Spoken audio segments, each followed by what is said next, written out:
कोई समाज जब अपनी जड़ों और इतिहास से कट जाता है तो वो अपने ही शत्रुओं की कठपुतली बन जाता है। दिल्ली में नवरात्रि के अवसर पर हुआ ये कार्यक्रम इसी का उदाहरण है। अरविंद केजरीवाल सरकार का एक मंत्री मंच से लोगों को हिंदू धर्म छोड़ने की शपथ दिला रहा है। दावा किया गया कि 10,000 लोग इस कार्यक्रम में हिंदू धर्म छोड़कर बौद्ध बन गए। पहले उनकी शपथ को सुनिए। मैं ब्रह्मा विष्णु और महेश को कभी ईश्वर नहीं मानूंगा और ना ही उनकी पूजा करूंगा। मैं राम और कृष्ण को ईश्वर नहीं मानूंगा और ना ही उनकी कभी पूजा करूंगा। मैं गौरी गणपति आदि हिंदू धर्म के किसी भी देवी देवताओं को नहीं मानूंगा और ना ही उनकी पूजा करूंगा। ये वही 22 प्रतिज्ञाएं हैं जो वर्ष 1956 में भीमराव अंबेडकर ने बौद्ध धर्म स्वीकार करते हुए ली थीं। भगवान राम और कृष्ण या अन्य देवी देवताओं ने अंबेडकर का क्या बिगाड़ा था, इसका उत्तर वो स्वयं अपने जीवन काल में नहीं दे सके। जिस सामाजिक भेदभाव से उन्हें समस्या थी, उसका आरंभ ना तो राम ने किया था ना कृष्ण ने। अंबेडकर ने श्री राम का हिंदू धर्म छोड़कर गौतम बुद्ध का बौद्ध धर्म अपनाया, जो राम के ही वंशज माने जाते हैं। दोनों ने ही इक्ष्वाकु वंश के क्षत्रिय परिवार में जन्म लिया था। अंबेडकर ने बौद्ध धर्म तो अपनाया, लेकिन उनके अनुयायियों ने बौद्ध धर्म की शिक्षाओं को पूरी तरह नहीं माना। आज उन्हें ही नव बौद्ध कहा जाता है। उनकी धार्मिक मान्यता का आधार ही हिंदू धर्म के प्रति नकारात्मकता है। दूसरी ओर मूल बौद्ध धर्म है, जिसमें ऐसी कोई नकारात्मक बात देखने को नहीं मिलती। वैदिक धर्म और बौद्ध धर्म के बीच ईश्वर और जीवन दर्शन को लेकर गंभीर मतभेद रहे हैं, लेकिन दोनों के बीच ढेरों समानताएं भी हैं।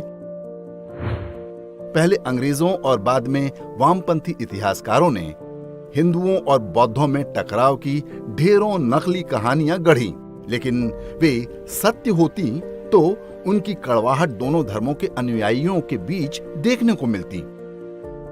महात्मा बुद्ध जिस तरह से हिंदुओं के लिए पूज्य हैं, उसी तरह बौद्ध मान्यता में भी ढेरों देवी देवता वही हैं जो हिंदुओं में होते हैं। सारनाथ और कुशीनगर के बौद्ध मंदिरों में दर्शन करने वालों में हिंदुओं की संख्या सबसे अधिक होती है। दिल्ली के लक्ष्मी नारायण बिरला मंदिर में गर्भगृह के पास एक विशाल घंटा रखा हुआ है। वर्ष 1939 में मंदिर की प्राण प्रतिष्ठा के समय जापान के बौद्ध समुदाय ने इसे सद्भावना स्वरूप भेजा था। बौद्धों के सबसे बड़े धर्मगुरु दलाई लामा ने हिंदू धर्म के लिए सदैव सम्मान व्यक्त किया। वे हिंदुओं और बौद्धों को जुड़वा भाई की संज्ञा देते हैं। यदि हिंदुओं और बौद्धों में ऐसी ही प्रतिद्वंद्विता होती तो दलाई लामा को भगवान शिव का रुद्राभिषेक करने या कुंभ में गंगा आरती करने की कोई विवशता नहीं थी। हिंदू और बौद्ध धर्म की समानता का सबसे बड़ा उदाहरण थाईलैंड है, जहां राजा बौद्ध धर्म को मानते हैं। उन्हें भगवान राम का प्रतिनिधि माना जाता है। थाई राज परिवार के राजगुरु पारंपरिक रूप से एक ब्राह्मण होते हैं। श्रीलंका के बौद्ध मंदिरों में शिव पार्वती और सीताराम की प्रतिमाएं मिलेंगी। वहां के सिंघली राजाओं की पत्नी पारंपरिक रूप से तमिल हिंदू ही होती हैं। इसी तरह कोरिया और सिंगापुर जैसे पूर्वी एशियाई देशों में बने बौद्ध मंदिरों में भी आपको ढेरों हिंदू देवी देवताओं की प्रतिमाएं देखने को मिलेंगी। ऐसा नहीं है कि ये सारे तथ्य डॉक्टर अंबेडकर को पता नहीं थे। वे जानते थे कि बौद्ध धर्म भी हिंदू संस्कृति का ही हिस्सा है। ये बात उन्होंने कानून मंत्री के रूप में हिंदू कोड बिल 1951 को संसद के सम्मुख प्रस्तुत करते हुए भी कही थी। तब संसद में डॉक्टर अंबेडकर पर एक सिख सदस्य सरदार हुकुम सिंह ने आरोप लगाया था कि वे सिखों को हिंदू धर्म में मिलाने का षड्यंत्र रच रहे हैं।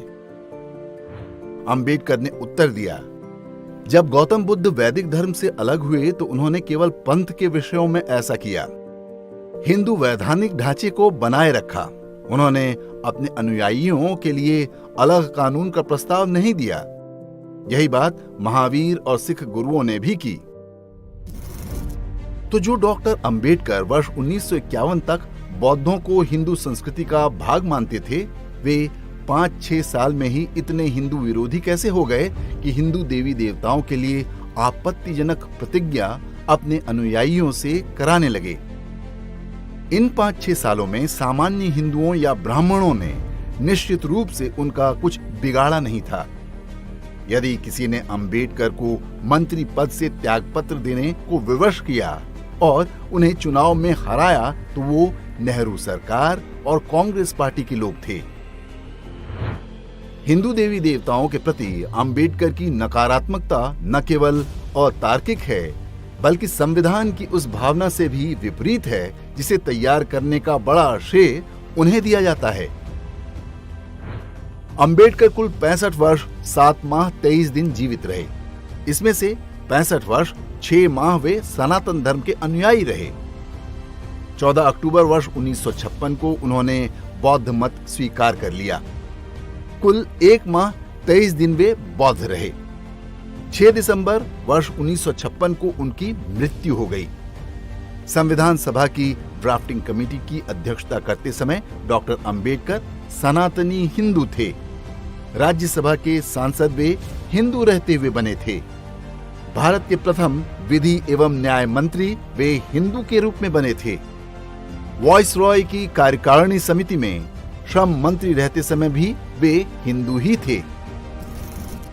तात्पर्य ये कि डॉक्टर अंबेडकर ने अपने जीवन का कोई भी महत्वपूर्ण कार्य बौद्ध बनकर नहीं किया। जो लोग उनके बौद्ध रूप के समर्थक हैं, उन्हें उनको संविधान निर्माता आदि कहने का अधिकार नहीं है, क्योंकि ये सब तो हिंदू अंबेडकर ने किए थे, बौद्ध अंबेडकर ने नहीं। अंबेडकर ने हिंदू रहते हुए ही कई पुस्तकें लिखी जिनमें सनातन धर्म के प्रति कोई वैर भाव नहीं दिखाई देता। उन्होंने इस्लाम और ईसाई मजहबों की कटु आलोचना की। इस्लाम में हिजाब और बुर्के की कुरीतियों पर खुलकर लिखा। वे वीर सावरकर के बहुत अच्छे मित्र थे। गांधी हत्याकांड में नेहरू ने जब सावरकर को फंसाने का प्रयास किया था, तब अंबेडकर ने उनकी सहायता की थी। अंबेडकर ने जिस भारतीय संविधान की ड्राफ्टिंग की, उसकी मूल प्रति में भी भगवान राम, कृष्ण और नटराज के चित्र हैं। इतना ही नहीं, वे संस्कृत को भारत की राष्ट्रभाषा बनाना चाहते थे, जबकि आज अंबेडकर के ही अनुयायी संस्कृत को ब्राह्मणों की भाषा बताते हैं। सबसे बढ़कर ये कि विभाजन के समय वे चाहते थे कि भारत के सारे मुसलमानों को पाकिस्तान भेज दिया जाए। डॉक्टर अंबेडकर के मन में मात्र 5-6 वर्ष के अंदर हिंदू धर्म के लिए इतनी नकारात्मकता कैसे आ गई, ये निश्चित रूप से एक रहस्य है।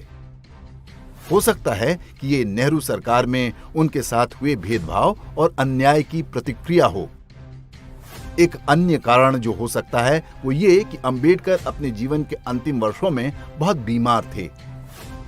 इस समय उन्होंने जो कुछ कहा या किया वो निश्चित रूप से उनके जीवन के प्रमुख वर्षों की बातों से बिल्कुल विपरीत है। ऐसा क्यों हुआ ये तो हम नहीं कह सकते, लेकिन इसके परिणामों से कुछ निष्कर्ष निकाले जा सकते हैं। अंबेडकर की प्रेरणा पर जो लोग नव बौद्ध बने, उनका बौद्ध धर्म की शिक्षाओं से कोई लेना देना नहीं होता। इनमें से अधिकांश ईसाई मिशनरियों के एजेंट हैं। वही उन्हें हार्वर्ड जैसे अमेरिकी विश्वविद्यालयों तक पहुंचने में सहायता करते हैं। नव बौद्धों के नाम पर होने वाली अधिकतर गतिविधियों के पीछे चर्च का हाथ स्पष्ट रूप से देखा गया है।